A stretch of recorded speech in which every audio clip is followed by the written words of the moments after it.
just like you have a purpose on this planet Earth, so does the painful situations in your life. If not for the darkness, you wouldn't know what light feels like. If not for sadness, you wouldn't know what happiness feels like. If not for fear, you wouldn't know what courage feels like. So, in your life, if not for pain, you wouldn't know what living in flow, surrender, manifestation, and joy feels like. And we are here to experience both because we don't know the difference if we don't experience one or the other. Now, you see, pain can happen, painful situations can happen to you, but the decision to choose suffering, that is a choice. Because you have a choice of how you want to see your situation. You have a choice to see what is the situation trying to teach me versus trying to resist it. When you resist a situation is when you get stuck in victimhood, right? Where you are ruminating over the past or wondering why things happen to you, why things are happening to you, the unfairness of it. And the more you focus on what you don't want, why things are happening a certain way, you're just growing that. You're giving energy to that. But you are a creative being.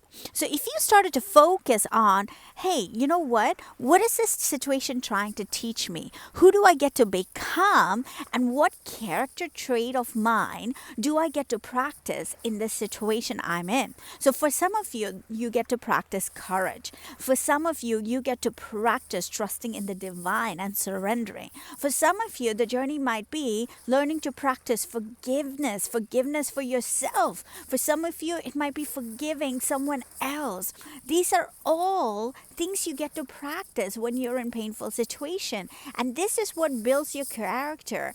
So if you think about a true leader, look at leaders like Nelson Mandela, Mahatma Gandhi. Did painful situations not happen to them? No, it did. But what made them a leader and why they stood out was because of the way they dealt with those painful situations. Because remember, suffering is a choice. You have the choice in this moment to decide if you're going to take your situation and be in victimhood, or if you're going to take your situation and walk out of it victoriously, abundantly, knowing the universe, God, whatever you want to call it, has your back, and you are never falling. Whenever you fall, there is something to catch you. And when you step into the belief of it, you're going to see wonders start to happen, miracles start to happen. But for it to happen, you have to focus on that. You have to trust that, because this belief, or your belief, is what's creating the circumstances around you. So, even in mindsets, sometimes people are blessed with abundance of wealth, and you will find even when they have abundance of wealth, those who have not changed their mindset live in scarcity, and live in scarcity up to the point that they sabotage everything that there is. Even the wealth is sabotaged. So that is why a lot of lottery winners, you find, because their mindset was from a place of lack, even when they win that lottery, everything ends up being lost in the end because of the mindset not having been shifted. Now, same with someone who believes, if you believe life is hard, if you believe to earn all the good things in life, you have to work hard for it. It is a reward for doing hard work. If you have that belief, no matter how easily things come to you, if you feel in your head you don't deserve it, you're going to self-sabotage it. So it's very important to work on your mindset. It's very important to work on that deep programming, that childhood programming, because by the age of 7 is when all this programming was set into you. You're probably carrying your parents' programming, societal programming. So you get to ask yourself, whose programming is this? Watch, oftentimes when you ask that question, you will see it's either your dad's programming or your mom's programming that you're carrying. So you get to ask that question, whose programming is it? Is it serving me? Because the reality is, the moment you step into this this program or the truth that life is never meant to be hard.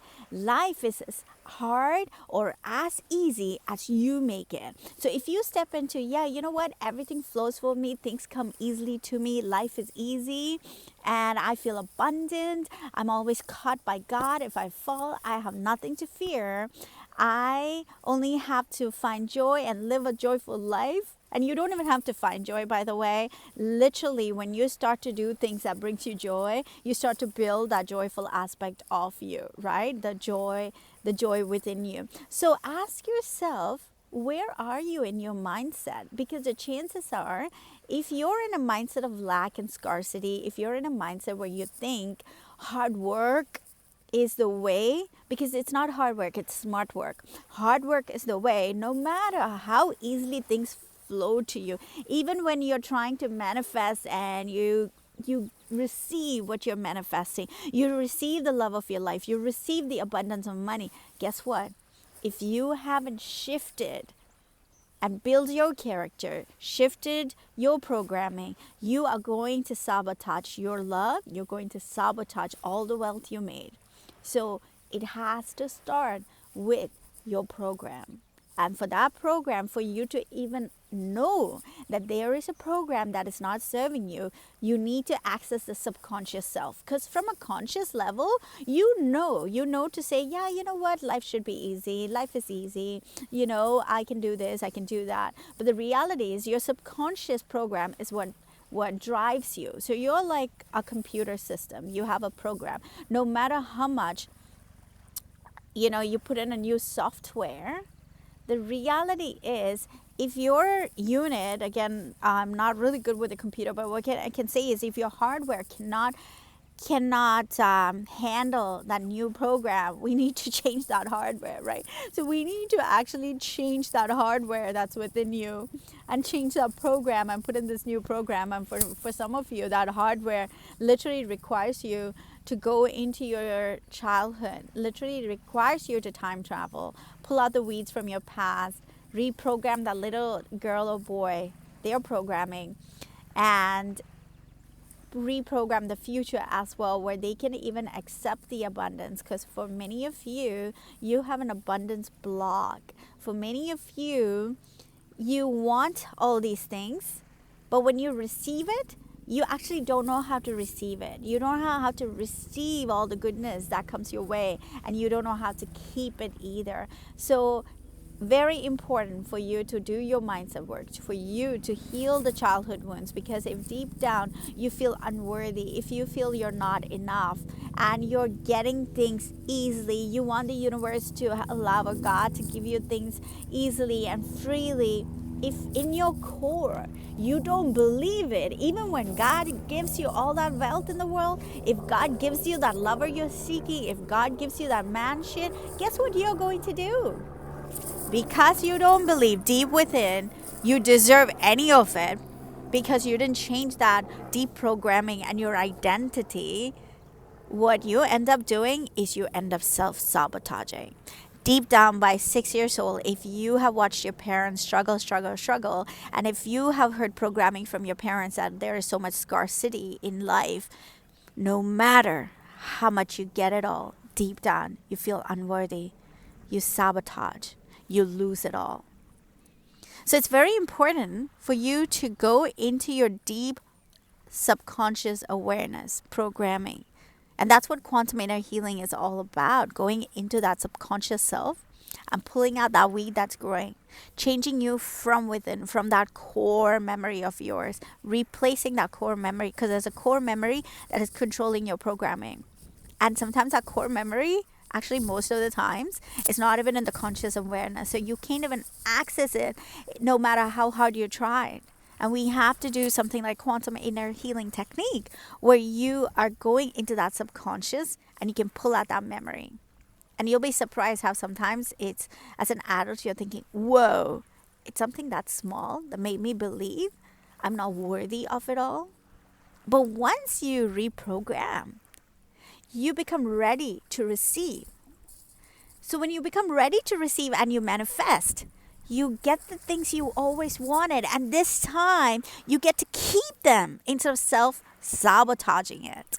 You get to keep those things. You get to enjoy life because deep down you have now discovered how worthy you are. That you are worthy. That life is easy. Life flows.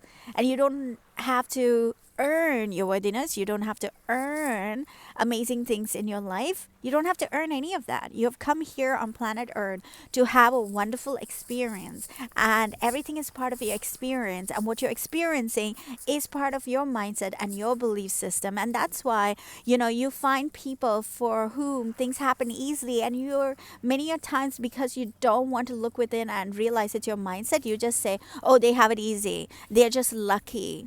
No. Have you ever wondered what their programming is on the inside?